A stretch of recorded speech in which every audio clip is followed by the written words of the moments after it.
Magandang umaga mga bro. Ito yung nangyari sa ginagawa ng pag-okay kahapon. Akala ko mga bro, wala tayong makukuha ditong marker. May marker pala mga bro. Oh, yung content ng marker, kagaya nun. Yan mga bro. Tapos yung may portal sa ilalim na naka-C. Tapos itong bato na ito naka-slide pa ganyan. So papasok. So ibig sabihin under. May nakaposisyon na pa ganun. Yung ganyan, like para itong ano bro, parang replika ng heart. Yan o. Kasi papasok pa yun doon eh.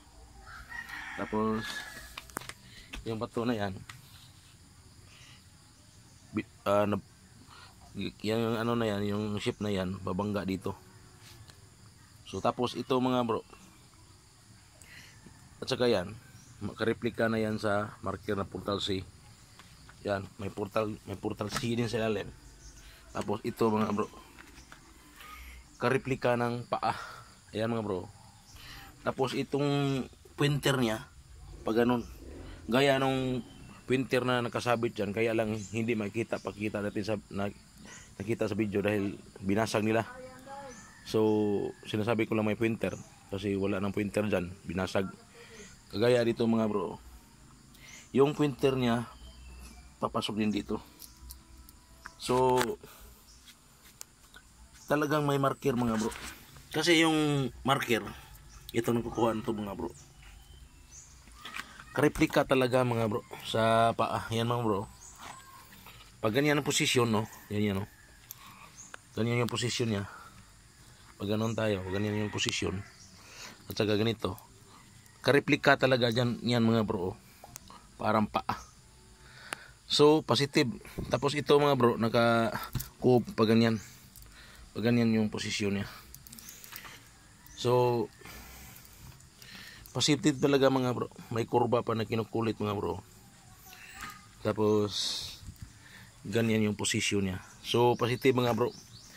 Kung ano ang marker sa itaas, yung STM, mayroon ka rin makakuha na STM. So ito mga bro, so positive. Akala ko mga bro walang marker, may marker pala. So positive yung HTM natin mga bro. So update kayo susunod. Importante may marker na, kahawig ng marker ng tira pa. Ayan mga bro. Kaya nga pala mga bro, may nagtatanong pala sa akin, nalimutan ko. Yung tatanong mga bro, sabi niya, bakit daw nasasabi ko na yung load ay nakaposisyon sa alas 4 at saka alas 5? Siyempre, halimbawa nito mga bro, ganito yung posisyon niya. Ganyan, like tulad niyan mga bro, nakaposisyon ng east, tapos dito nakaposisyon ng west. Pag haharap tayo mga bro, ganyan yung posisyon natin. Kung saan yung east, nandyan yung araw. Diyan yung araw. So tuturuin mo yung araw sa kanan mong kamay, pag ganun. So nakaharap ka sa norte. Yan, nakaharap ka sa norte, panorte ka. Ngayon, yung norte mga bro, ganito yan, parang relo, ganyan. Kasi nung punong panahon mga bro, hindi pa nauso yung cellphone na ano, yung di kamera. Paggamit ko ng pagdikod ay talagang araw at saka relo. Yung alas 12 mga bro, yan ang norte. Yung alas 6, yan ang south. So paglampas ng alas 12, alauna na yan hanggang alas 6. Hapon yan. Di talagang hapon ang load na dyan, kasi hapon yan eh. Pag dito naman sa alas 7 hanggang alas 11, alas 9 at saka alas 11, talagang Korean yan. Pwede sabihin natin na buntag. Paano mahapon yan pag galing sa alas 7 at saka alas 11, buntag pa yan. So entonces mga bro, mula alauna hanggang say, talagang hapon yan. Hapon talaga naka-load yan. Kasi pag sasabihin natin na nag-align sa kumpas, ayan, align talaga yan. Halimbawa mga bro, noong una, magdikod ako mga bro, simple lang. Gamit ko ng relo. Ilalagay ko dyan itapat ko dyan sa pinaka-bench marker niya. Lahat ng posisyon ng mga marker mga bro, nakahilira yan. Lalo na pag Boreal layout ng Japan ang general, yung load yan parang orasan. Yung load tumatama talaga yan sa alauna, alas 2, alas 3, alas 4, alas 5 at saka alas 6. Ganyan yung pag-remap ko noon mga bro. Kasi yung bira lang kayo magabili noon ng mga kumpas. Yung kumpas magaling gumagamit yung ibang katiis na tinan, tulad kay shout out sa iyo bro Chris Sniper. Magaling sa kumpas yan si Chris, parang engineer yata yan. Tapos pagdating naman dito sa mga locator, detector, parang hindi ako maniwala ng mga locator. Pero yung si shout out sa iyo bro Limbago, si Rigor, pinadala niya ako ng locator. Sabi niya, subukan mo tong locator ko bro. Talagang pinapractice ko. Positive pala, may kagat. Pero kailangan talaga bro, yung locator mo, kailangan mo talagang mag-remap. Tama yung pagsukat mo sa mga marker. At saka dyan mo, parang lang mga bro ba, parang mo lang, parang kanang back up mo lang yan bro. So may kagat talaga. Tapos yung locator mo bro, kailangan mong ludan mo ng pure na gold. Kasi pag pure na gold, napakalakas na yung kagat niya para may detection. So yan lang mga bro, kung ano nakalagay sa oras, mula alauna hanggang alas 6, hapon yan. Kaya hapon ang nag-load yan. Kung ano makalagay sa oras, yan din ang load. Gaya nito, yan. Gaya yan. Nakaposisyon sa AS yan. Alas 3. Pag dito naman, nakaposisyon to sa alas 9. Di ba? Yung dito, yung lumalabas dito na mga hapon na halo-halo sila, may Koreano at saka hapon.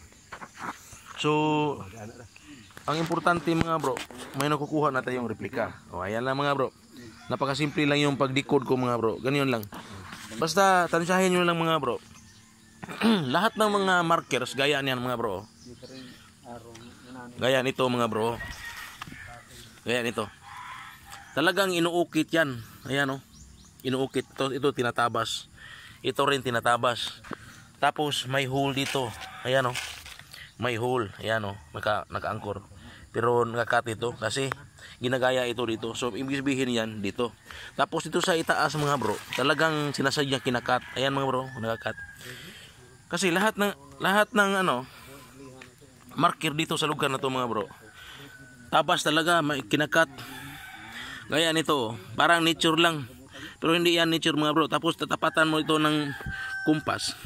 Papalo ito sa west at saka east. Dito yung west, doon yung yung east. So pag susukatin natin itong mga bro, 3, 4, 5. Mula dito 5 feet, tatama dyan. So itong marker nito, ang content nito ay nakukuha nandito din sa baba.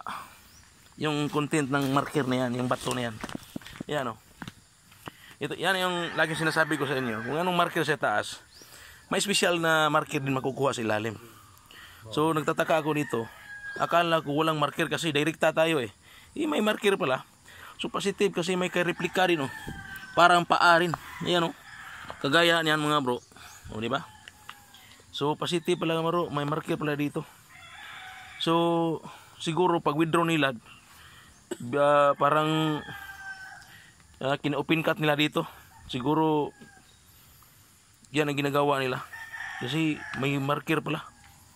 Tapos ang problema nito mga bro, napakatigas nito. Yung wheel ko kahapon, putol yung blade. Pero hindi talaga na mga bro, nasira yung talim niya. Pero nabikil paghapak na ko mga bro, piti Pero buak sang bato.